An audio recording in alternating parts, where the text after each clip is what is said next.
This used to be enough. $60 used to be the higher end of the price category for Scotch whiskies that we think of as entry level but still worthwhile. Home to a lot of popular whiskeys. And I'm not talking about the good old days. I'm talking about July 2021, going back into 2020, a little over 18 months to 2 years or so from when I'm recording this video. I went back to double check and I looked at some lists, I looked at some videos talking about Scotch whiskies that could be bought around $50 or so. This was one of them. Ardbeg 10-year, not anymore. This is a $62 bottle of whiskey. That's what I paid for mine. It's what you see it listed for and up. It's off the table. Here are some other whiskeys.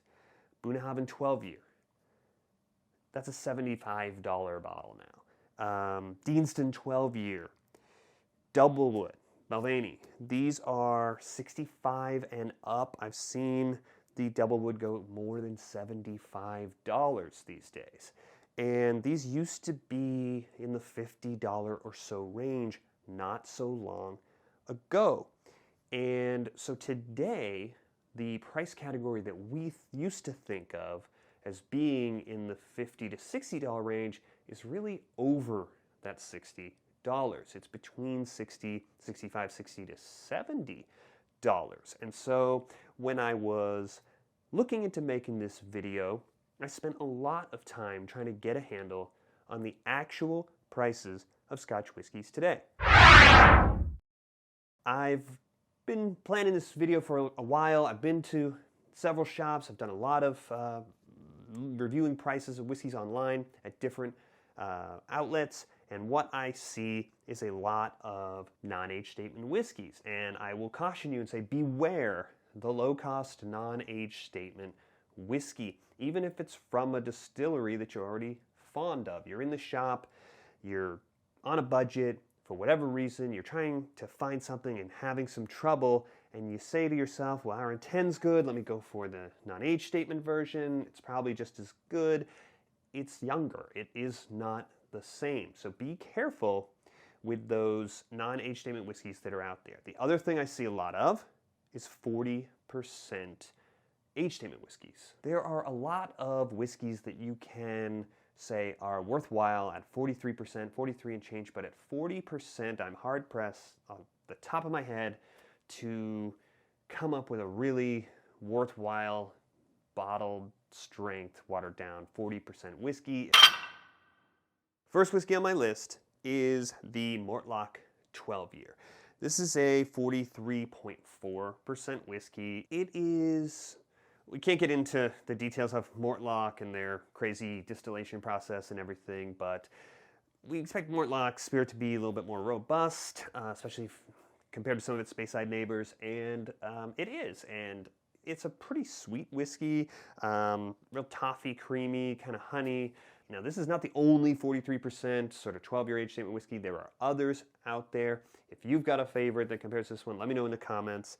I want to talk for a second about another Speyside whiskey, Glenlivet. Now, Glenlivet is a whiskey we all know. It is a whiskey that is available everywhere. There is a Glenlivet 12-year on every shelf of every bar, in every shop that sells Scotch whiskey, and it's mass scale produced 40% whiskey. If you get a chance to ever visit Glenlivet, in the visitor center, they have a fantastic selection of single cask distillery edition whiskeys. I have one I brought back right here.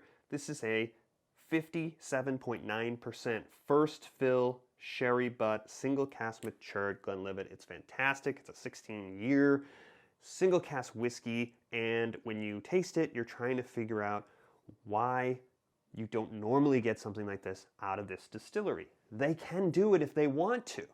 They choose not to, and it's hard to argue with them because they're making so much money at scale, selling the whiskey the way they do. And I'm not the first person to make this comparison or point this out, but what if they didn't make the Glenlivet 12-year processed, chill filtered 40%? What if they made it like a serious whiskey?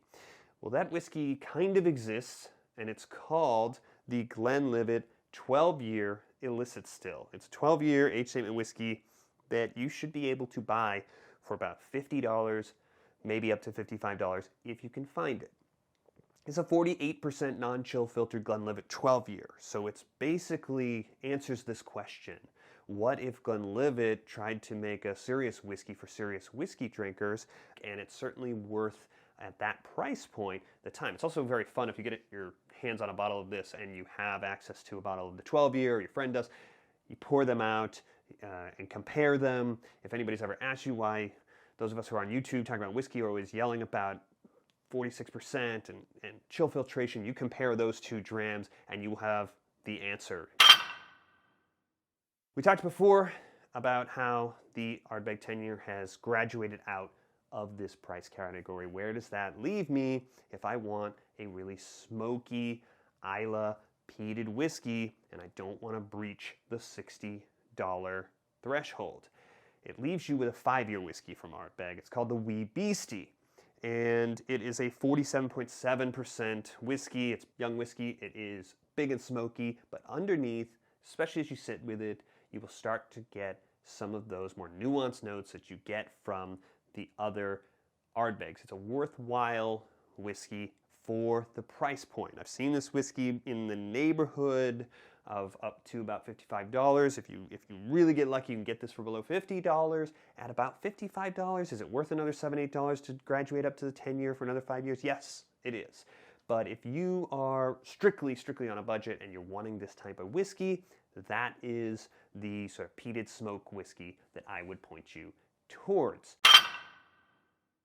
The next whiskey on my list is also from Islay, but it doesn't have any smoke or peat because it's from Bruichladdich, and it's the Classic Laddie. Now, the Classic Laddie is that bottle that you have seen on the shelf, that powder blue solid bottle. It's absolutely unmistakable and you can't miss it. It's a 50% ABV whiskey and it's non-chill filtered. After that, we don't know much about it because it's a non-age statement whiskey and there's an exotic combination of casks, but it changes from batch to batch. There's a lot of ex-bourbon casks, but a lot of wine casks. A whiskey that is generally available below the $59.99. You see this between $53, $55, up to about $59.99.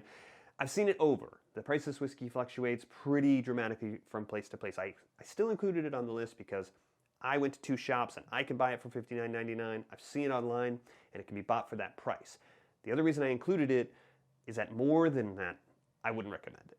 There are other whiskeys probably better for the price when you graduate into the $60 and up range, but at below $60 for a 50% whiskey from a solid distiller, the Classic Laddie makes the list. Okay, the last whiskey that I have on this list, and the list is not in ranked order. This isn't the number one, the best. It's not the worst. They're all just 5 whiskeys that fit the description. And the last one on the list is from Compass Box. And if you don't know what Compass Box is, they are an independent bottler and blender. And they have basically sort of led the charge toward premiumization of blended whiskeys, especially blended malts. So the whiskey that I'm talking about is called Orchard House, and it is about $49.99, so it fits our price category, but it's a 46% whiskey. Compass Box blended malts are not chill filtered, there's no color added. This is the malt that the blended malt that won the Best Blended Malt at the 2022 OSWAs, the online Scotch Whisky Awards, and it is, as I said, a blended malt. I have a different Compass Box here. It's the Spice Tree. This is probably one of the most famous, given the saga of how this was made and all the trouble that it started. It's a whole thing. We don't have time for it today. This is the same, 46%, no chill filtration. It's a blended malt whiskey. This one's a little over our price range. It's a $65 one. The one that I've chosen, the Orchard House, is a blended malt. It is made up of malted whiskeys from different distillers. The top distillers in the mix are Linkwood, about 39%, 29% Clynelish, 20% Ben Rinnes. There's a lot of others, and you can figure out exactly what they are for yourself by just going to the website, because Compass Box is a big, big believer in transparency. And so there is a chart with a little wheel with the percentages and ratios of all of the different whiskeys that go into each of the blended malts that are listed on the website, so you can see for yourself. And so I've used this term a couple times, blended malt. This is a very important distinction. Very quickly, if you are not familiar, the whiskeys we've been talking about are single malt whiskeys. Single malt whiskey is made originally of 100% malted barley, and it is made up of whiskey that was all from the same distillery. That's why we refer to it by the name of the distillery, Mortlach, Glenlivet. Blended Scotch is Johnny Walker, Dewar's.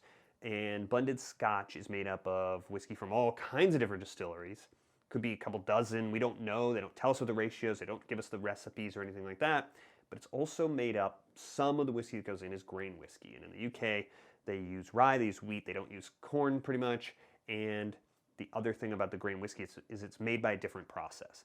The single malt whiskey is made with the big copper pot stills. It takes a lot of time. The grain whiskey is made with continuous stills, those column stills. They're much, much more efficient, they're much lower cost, and they are much more practical for making whiskey at very, very large scale. But the problem is, from our perspective, that process does not impart the same richness of flavor generally as the single malt process with the pot stills does. And so blended Scotch has a reputation, especially here in the US, as being lesser than, being inferior. A lot of them can have a sort of thinness to them, especially on the finish, because of their being cut with that lower cost grain whiskey. Blended malts are different. Blended malts are made up of whiskey that was originally 100% malted barley, pot still distilled, and they're just from different distilleries. So a blender like Compass Box, and there are a lot of others on the market, have taken these different whiskeys and mixed them, blended them together to come up with something unique, something that they've created with a specific and unique flavor. Okay, so that's my list. And what do these choices tell us about how to approach whiskeys at this lower price category? What can we learn from the selections that I came up with? The biggest thing, especially at this price category, to pay attention to is the ABV. It's one of the big giveaways of what you're dealing with. So I had a non-age statement whiskey. I kind of pointed out that there are a lot of sort of weaker non-age statement whiskeys down here at this price category. The one with the 50% ABV is the one that I put on the list. Watch for those higher ABVs. Same goes for that low age statement Ardbeg. It has a decent ABV, and don't overlook blended malts. Especially if you're budget conscious, these are some options that sort of represent some approaches to take in this market today, where the whiskey prices have gone up, and what's left in this category that used to be home to a lot of quality whiskeys is some of the lesser than stuff that we aren't really interested in spending money for. Let me know what your approach is in the comments. Tell me if you have some whiskeys that you find are reliably available at this price point that would be worthy to join the list. I'd love to hear about them, and I'm sure everybody watching would too. And in the meantime, when you are making these choices, I've talked a lot about ABV today and age statements. I made a couple videos about the top 5 things you should be paying attention to when you're trying to pick a Scotch whiskey blind at the whiskey shop, and the top 5 things you shouldn't worry about and not pay attention to. I'm going to put them right here. Check them out.